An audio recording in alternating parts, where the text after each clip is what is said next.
Voltamos para o último bloco do nosso bate-papo e a gente vai entender um pouquinho mais desse mercado. A gente falou muito de algumas vantagens, mas aqui no Brasil tem uma específica que foi muito comentada esse ano e eu quero entender um pouquinho do IOF, Alexandre. Boa. Fala para mim, stable tem IOF, não tem, é mais barato, como que é? Resumindo, stablecoin não tem IOF. Ponto.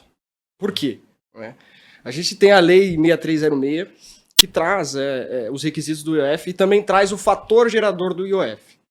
O fator gerador do IOF câmbio é a conversão de moeda nacional em moeda estrangeira. Presta bem atenção, moeda nacional e moeda estrangeira. Depois a gente vai voltar nisso. E a lei 14478, ela é o marco legal dos criptoativos e define o que é um criptoativo, inclusive stablecoin.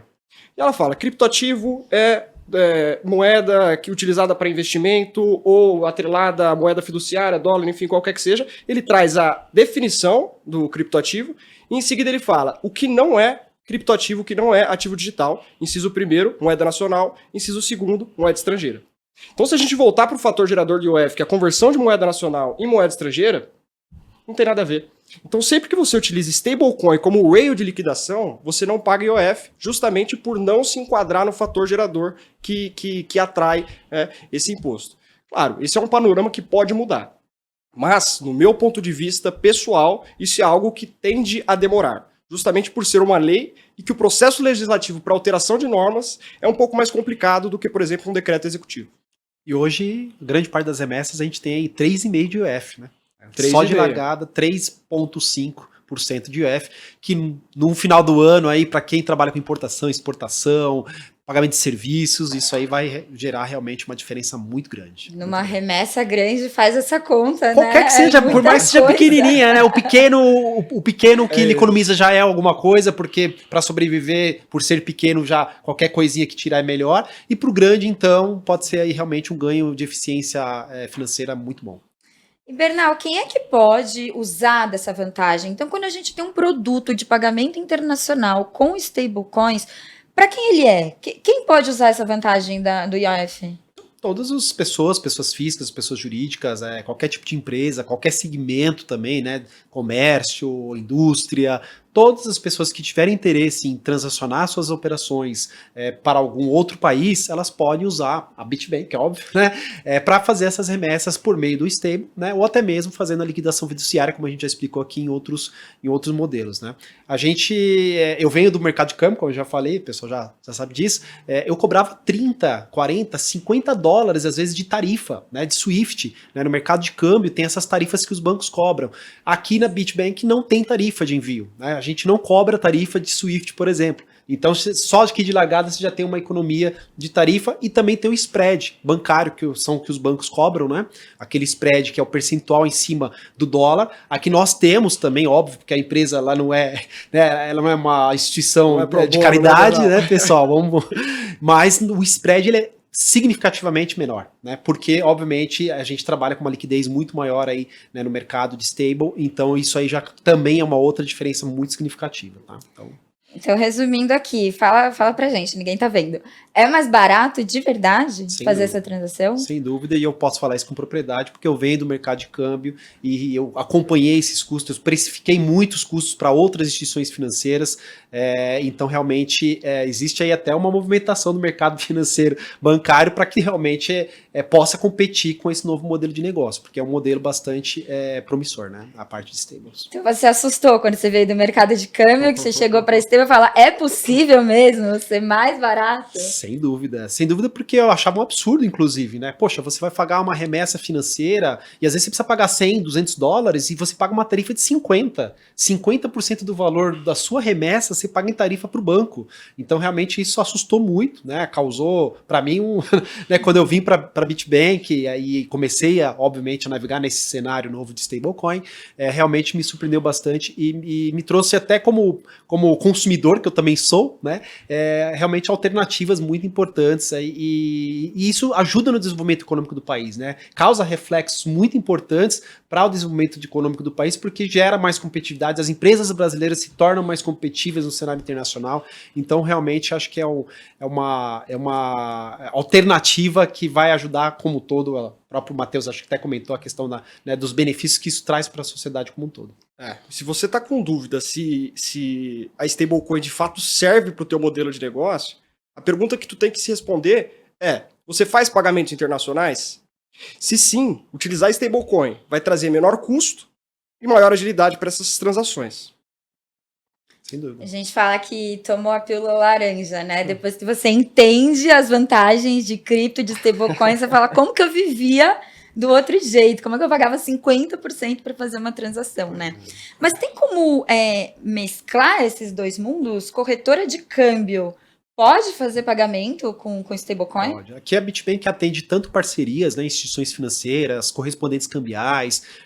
Se você é algum tipo de instituição, tem algum tipo de escritório que tem clientes, né, que podem realizar transações financeiras internacionais, fala com a gente aqui, porque a gente tem um programa de parcerias interno também para receber essas indicações. Nós trabalhamos diretamente com pessoas físicas e jurídicas, ou seja, os clientes finais, que também precisam fazer essas demandas, né, financeiras. Então, o público aqui para nós, como o próprio Matheus e o Ale falou, a gente quer dar as mãos para vocês, porque a gente entende que existe uma carência, às vezes, de informação, uma insegurança, e tá tudo no pacote, né? Ou seja, tudo que a gente oferece aqui tá também no pacote de dar essa consultoria, né, esse direcionamento, tanto para as instituições financeiras que têm os seus clientes, né, que demandam também remessas financeiras por stable, como também para as pessoas físicas ou jurídicas finais, que são os últimos consumidores que também podem usufruir dos nossos serviços.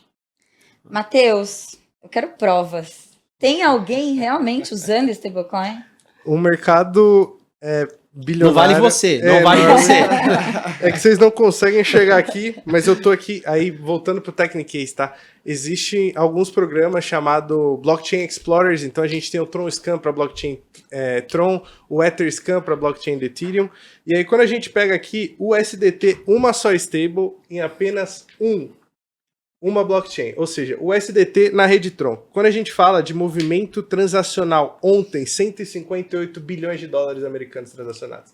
Então, o mundo inteiro utiliza, para fazer pagamentos, especialmente Rails, onde tem diferença de time zones, eu esqueci qual é a palavra em português, mas, por exemplo, você quer fazer um pagamento em Singapura para você fazer D0, você quer fazer isso na China para você fazer D0, são ótimas formas de você agilizar esse pagamento, são Rails que hoje a Bit trabalha focado nesse pagamento, onde hoje, por exemplo, se você vai fazer nos Estados Unidos, você consegue fazer tranquilamente via Swift, se você tiver players conectados à API, porque o Swift ainda tem essa segregação, o que é algo muito interessante, de tecnologia, um entrega em talvez até 15 minutos, o outro demora até 3 dias com a mesma infraestrutura, então é um caso que não existe em cripto. Em cripto vai ser sempre 1, 2, 3 minutos, quando a gente está falando, e não dias, para realizar essa entrega. E a gente fala de grandes players de mercado que hoje utilizam stablecoin especialmente para modelos e transações de tesouraria. Então, grandes bancos utilizam para fazer tesouraria. Isso que eu ia falar, a gente está onboardando, inclusive, bancos, tá? Recentemente, né, nossa equipe comercial, inclusive o Ale também ali, fazendo toda a parte de jurídica, a gente está onboardando bancos aqui no Brasil que já estão querendo colocar dentro da sua infra a parte de stable para processar os pagamentos. Então, assim, óbvio que você pode vir direto aqui na Bitbank e já fazer essas transações, mas nós vamos dar essa liquidez também para bancos aqui no Brasil, para que eles possam colocar isso dentro da sua infraestrutura. Então, realmente, o mercado todo está aderindo a realmente essa formatação de modelo de negócio. E aí, novamente, uma grande forma da gente ver, que são dados oficiais até do Banco Central, é a quantidade de importação de ativos virtuais que aconteceu nos últimos 3 anos. Eu trabalho nesse meio de pagamento com criptoativos nos últimos 3 anos, e aí nesses últimos 3 anos a gente vê ano a ano duplicando ou triplicando o volume de importação de ativos virtuais, que antes a gente precisava informar quando a gente fazia um câmbio para trazer ativo para cá, mas não quando realizava essa saída da wallet. Você precisava fazer, obviamente, N188, informar as contrapartes, todas essas partes, todos esses processos já existiam por questão regulatória, mas agora entra a regulação do próprio Bacen quanto a essas normas mais específicas. Então, é um mercado que só cresce ano a ano e tende a crescer cada dia mais. E quando a gente vai para feiras internacionais, eu estava na Money 2020 no final do mês passado, a gente percebe que é um movimento global. A Money 2020, no último ano, para esse ano, hoje 30% são players de stablecoin. A Circle estava lá, que é uma das maiores que a gente falou, a Paxos, que gera stablecoin, digamos assim, e também outros projetos. Aí pensando na parte de tecnologia, de infraestrutura para stablecoin, fez um processo com a Caixa, que é um grande banco brasileiro, banco estatal. Então a gente vê que esse mercado deixou de ser o pessoal anarquista, o pessoal que quer fugir de compliance ou quer ficar rico com Bitcoin, e se tornou realmente uma rede e mais uma infraestrutura para possibilitar pagamentos internacionais, para tirar mais barreiras protecionistas, para fomentar o mercado e o comércio internacional. Tá bom, vai, esse número me convenceu. Mas vocês falaram de banco já usando e tudo. E qual a tendência para os próximos, sei lá, 2, 3 anos? Como que vocês enxergam? Eu ainda acho que culturalmente, né, a sociedade ainda vai demandar por liquidações na ponta final em moeda fiduciária. Tá? É um momento cultural que vai demorar alguns anos para que, de fato, você vá pegar teu cartãozinho de uma wallet em um SDT e começar a fazer pagamentos nas lojas já em stablecoin. Tá? Já existe, mas ainda não existe uma aderência muito grande. Então, de repente, você vai viajar aqui do Brasil para fora, talvez você passe num café que já aceita stable. Né? Então você não precisaria nem converter isso a moeda fiduciária. Tá? Mas é um processo cultural que demora muito, envolve várias nações, envolve várias gerações, né? Pessoas, né, que estão em diferentes gerações que vão culturalmente amadurecendo a utilização. Se você pegar uma pessoa de 20 anos e falar para ela, olha, vou te dar um cartão stable, você utiliza? Ele vai querer utilizar, vai querer saber como funciona, e se ele gostar e funcionar, com certeza ele nunca mais usa qualquer outro tipo de pagamento se não for stable. Diferente se você falar com uma pessoa de 50, de 40, de 70, né? Então acho que essa transformação e essa mudança cultural ela vai existir, por isso que, obviamente, a utilização do stable, no meu ponto de vista, ela é muito útil, ela tem que acontecer porque em algum momento ela vai ser praticamente ali, né, a forma com que vai funcionar todas essas transações, sejam locais, para pagamentos locais, como também para pagamentos internacionais. Quando a gente fala, só para complementar o do Bernal, desses pagamentos, um claro caso de uso e onde isso já funciona para recebimento stable muito bem é em Cidade del Este, fronteira com Foz do Iguaçu. Muitos comerciantes lá já aceitam Pix por conta de diversas IFX e remessadoras que prestam esse serviço e também aceitam o SDT direto nas lojas. Então já é um grande caso de uso de onde as pessoas aceitam. Igual muito foi noticiado quando se aceitou em Paris, diversos lugares, aceitar Pix por conta dessas facilitadoras de pagamento. Stable é algo que já está nesses mercados, especialmente mercados onde a moeda nacional não é tão forte, como o Guarani Paraguaio, que tem uma grande desvalorização frente ao dólar e outras moedas. Então, quando a gente vê esses mercados, eles tendem a aceitar stable mais rápido por uma grande necessidade. Não à toa na Argentina, uma grande inundação de stables foi quando o governo enrijeceu aí na última década bastante os controles para compra de dólar. Então, se eu não posso comprar dólar, as casas de câmbio argentina crescem de exchanges, porque muita gente quer ter o SDT. Só que, ao mesmo tempo, o SDT acaba ficando mais caro no mercado nacional do que o próprio dólar. Então, esses movimentos de mercado estão acontecendo, são coisas que são construções e são muito importantes. E aí também trazendo nos casos de uso, como o Leandro comentou, de um cartão de stable. Hoje a Bit tem um cartão que você pode fazer os pagamentos utilizando stable sem ter o balance em real, com o SDT ou o SDC, por exemplo. Eu utilizei também na viagem de Vegas, então funciona e funciona no exterior. Por trás hoje, por uma questão de demanda e exigência regulatória, a gente faz a conversão no momento da compra, faz essa liquidação para reais para fazer o settlement.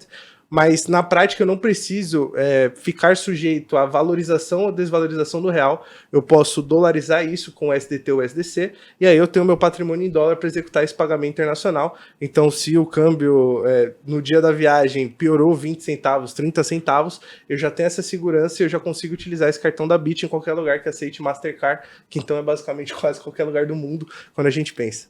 Show de bola. Bom, a gente entendeu um pouco do tamanho desse mercado e agora a gente vai para o nosso jogo rápido e vai ser com você, Bernal. Sou a CFO de uma empresa de e-commerce e eu não acredito em stablecoin.